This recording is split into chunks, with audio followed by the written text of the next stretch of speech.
Just 2 weeks ago, 7 friends entered into the abandoned zoo outside of UCT for what they hoped to be a leisurely, yet daring camping experience. Little did they know, only one of them would be walking out alive.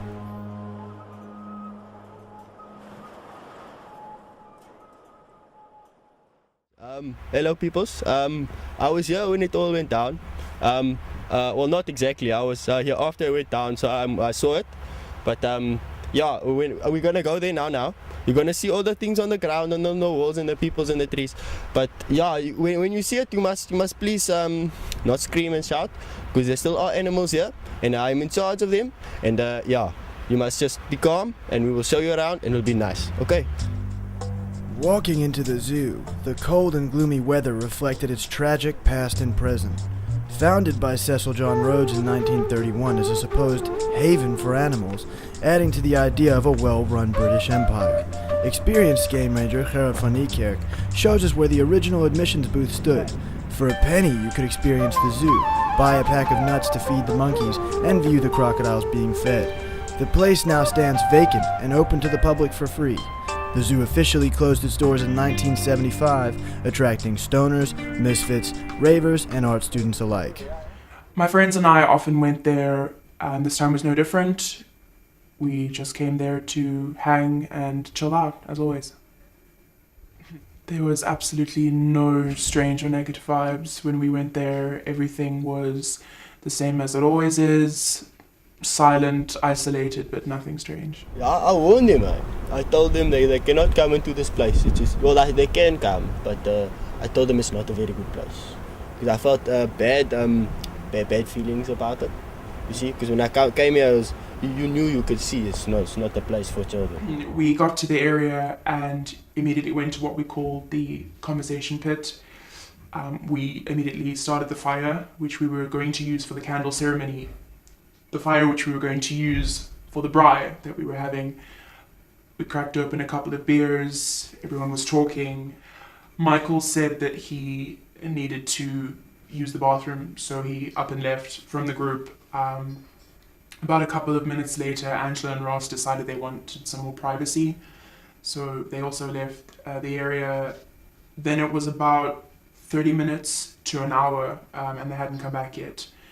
And I felt a bit strange at that point, so I decided to go look for them. And I don't know why, but my first instinct was to go out into the woods, and that's that's when I stumbled upon Michael's body. It was hanging from the tree, and I don't know why, but I kind of thought he was choking. So I kind of just ran, and I don't. At that point, I didn't even know where I was running, but that is when I stumbled upon the bodies of both Angela and Ross. It was just so much blood, and that's when I knew that I had to get back to the others that were still at the conversation pit to tell them that something was wrong. I don't know how, but I managed to find my way back, and I was screaming. As I approached the scene, I could hear screaming coming from the lion's den. But then upon further investigation, I saw a man up a tree, completely dead. Blood all over his body, was hanging. Just so. But then, a lady comes from behind, and I look at her. She looks completely catatonic. When I arrived back at the conversation pit, that was when I found that everyone who had stayed behind had also been killed. I think this matter, with this area, the scene, should be reported to the government, so they can take the whole area, cone it off, and investigate, so no more deaths and kaklagers can happen again. My life has completely changed. I don't eat properly, I can't sleep at night, I'm constantly looking over my shoulders to see if anyone is following me. Sometimes I'm even afraid of my own shadow. Gerard took me through an easily accessible and visible side door, previously used by the zoo to guide lion cubs away from their mothers. With no resident security, the only safety measure taken is a menial bicycle lock guarding the cages. Greeted with a smile from the creaking door, Gerard explained some of the zoo's darker history.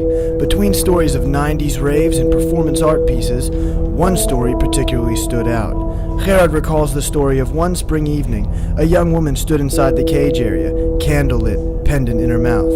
When asked what she was doing, she replied, "I'm making a pact with my sister. I can't really talk right now." Found 2 dead bodies, and it looks like the blood spectre must have come up from here. Because they must have most active person, so Had to have been done by a human. yes, for sure. Alright. If it was done by a lion, there'd be no bodies. I know.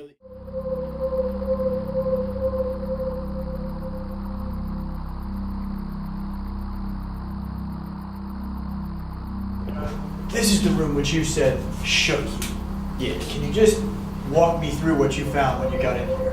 I found 3 dead bodies lying here, and blood everywhere, and painting everything.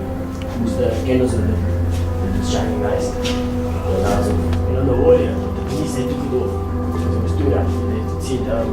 They said, Satanists are bound for a I have no idea why the killer would have left that message there.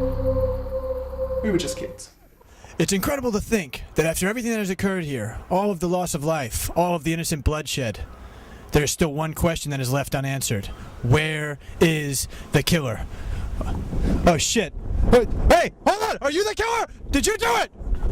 Was it you? Shit just got real for a second. I'm not gonna lie, after what I can only call was an intense foot race, I now feel like I am the hero. So I'd like to thank everyone for being part of this, but I found you.